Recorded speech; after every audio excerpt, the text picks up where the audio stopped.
Hello everyone, Jesse Webb, Traders Pro. Market conditions remaining bearish in this bull market, although we're at a pretty critical area. We'll talk about a few things today. The update is bearish, and that's because we are momentum traders and we're looking for what's the current trend. And as that trend is evolving, we want to continue to be a part of that trend. That being said, there's going to be points in time where the trend reaches an extreme and then starts to move the other direction. And we're at that point right here, and I'll show you a couple of reasons why. On the short-term indicator, we've got two things happening. We can't see them entirely on this chart, but one of the things is we're seeing sentiment, which is still high, and then we're seeing momentum, which is moving higher and creating a divergence. A divergence is when you have some kind of an indicator that is doing something against the price activity of the chart. What that means is, in this case, the low on the S&P 500 from a couple weeks ago is here, and now we have another low, potentially a new low. It's at least right now it's lower than that price point, but the momentum is higher. This was the low in relation to this low, and now if we get a bottom right here, or if we start to find some support, we're getting divergence on momentum. So momentum is kind of that stealth indicator that is starting to move this direction, even though the market is starting to move this direction, and it's leading this direction here. So breadth is lagging a little bit, and that's okay, at least at this point in time. So we're getting some divergence. We're also getting deeply extreme. We're not deeply extreme on momentum, and that actually is a good thing right here, because we already met that level on that last downturn here. Now we're getting breadth that is moving lower. We're getting a little bit of divergence here on breadth as well, and it's in that lower range. And then sentiment is still remaining strong. What we wouldn't want to have seen here is we wouldn't want to have seen a massive slide in sentiment and in addition to downtrending in price activity. So there is definitely some action underlying that is propping up the market. The other really significant indicator today to focus on is the buy-sell ratio. This is wide, and if you look down here at this bottom, it's 0.09. We went from 0.14 yesterday to 0.09. That doesn't happen often, 2 or 3 times a year, maybe 3 or 4 times a year max. We did get that reading back down here at that low as well. It was 0.09, 0.13, 0.09, 0.11. It started moving back up again. What that means is it just means that we've now inside the database 340 stocks that are in buy or uptrends, 3,500 that are in downtrends, and then probably 3,000 or 4,000 that are stuck in the hold range. When we see this extreme starting to happen, these are locations that we start to see significant demand zones and significant reversal points, and it's quite. This is the database of the entire market essentially. So we're seeing this point to where how many more stocks can drop down into that sell zone. 340 stocks. There's more inside that hold range that could drop, but that 0.09, if looking back historically, if we ever get and when we get to that level, we typically rally from there. So we're seeing that's two indications of possible bottoming. We're also seeing, let's look at S&P 500 here. I'm going to go out to that 1-year time frame. This is the one we've kind of been watching. Now, that 414 range on S&P 500, I'm actually going to go out just a little bit more and pull in. Let's see if that'll get that to switch. There it goes. Okay. This really, the entire trend, so we're pulling now this entire trend in, and we're bouncing off of this. We're getting close to that 382.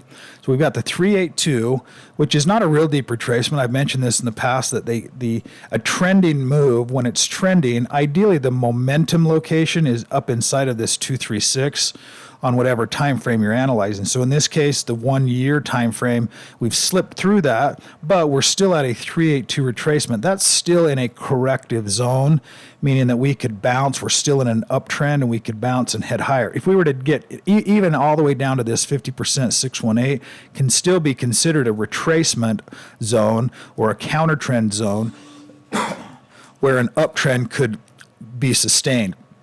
So we're right at that 416, 382 retracement level on S&P 500, and we're still in a long-term uptrend, at least long-term within the last year, and now we're starting to get some additional support. We're deeply oversold. We've had really a double or attempted double bottom. So we may see, there's going to be a lot of volatility right here as the market is finding this bottom. It may have a big day up and may have a big day back down. But when we have these ranges, you can go in relatively confidently, at least in the shorter term, and then let the market continue to adapt and see how that ends up happening. What I mean by that is, in the shorter term, we're here. We're as extreme as we're going to get, maybe a little bit more when we really have nasty sell-offs. But these are more at indecision points or at market bottoms. Certainly something to be aware of for you today. Let's take a look at sectors. We're seeing sectors, probably everything still the same. Yeah, not a whole lot of change there because we're still in this bottoming process, this down process, and really early indication is today and tomorrow over the next couple of days, watching for these extremes now for demand to start to step in. Two other things I thought were interesting. Excuse me. Can't talk today, is SHY, which is the short-term treasury. Okay, we're getting a bounce on those. Let me pull in that 6-month time frame. We've got a higher bottom, a higher low, I should say, here, and we're getting a bounce and a potential new uptrend. That's significant. One, in that we haven't seen short-term rates do the same thing as long-term rates. So the short-term rates may actually be stabilizing. This is the bond price. So as it's moving higher, yields are moving lower. So short term, and that's what we want to see. I think I covered this yesterday. We want to see short-term interest rates starting to drop faster and first. And we're starting to see that in SHY, and we're starting to see that we're not seeing it yet in TLT, but we did see a big move yesterday in TLT, a big rally here, a little bottoming, indecision bar, and then a big move. Let's see if we get some follow through. If we can get some follow through on short-term and long-term bonds, we're also seeing volatility, which is also starting to pull back. If we can get volatility to drop back down below that and start to move this direction again, that's ideal for a rally. We want to see that volatility starting to drop back down. Equities start to rally. We're seeing some support in bonds, and I think even the other catalyst potential that we talked about was looking at oil prices right here. If we go to sectors and commodities and then look at USO, we've seen a couple of days now of sliding. We've had this rally, this uptrend. We'll see if we can get a couple more days of a sell-off in oil. So a couple of things to consider today. We're not seeing the buy sell. The new buy list is still pretty small just because there's not a lot of stocks that are in uptrends. But let's take a look at those. LPG, which is a transportation stock, a shipping stock, still in that uptrend momentum zone, getting a bounce off of that 236 support area. And let's see, let me just scroll through and look. LPG, ABCM, this chart looked a little funny with this. I wasn't sure if it was a buyout or what. Double check on something like that inside your brokerage account. We don't want to get into something that's not going to move if there was some kind of a buyout.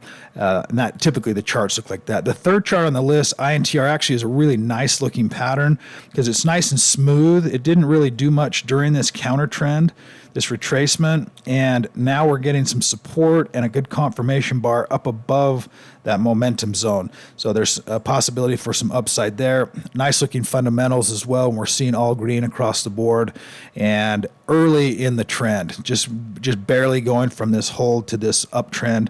That's a good looking pattern on that stock. Maybe probably the nicest one of the three that we've looked at, and really the best one of the last couple of days. If you recall, yesterday we had a lot of stocks that were just deeper retracements, and they were just starting to come back up this way. This one's already strong in this upper zone and may get some continuation from any kind of move today. That'll do it for today's update. If you don't have full access to the site and software, you can sign up with the link below, and we look forward to having you. Have a fantastic day today.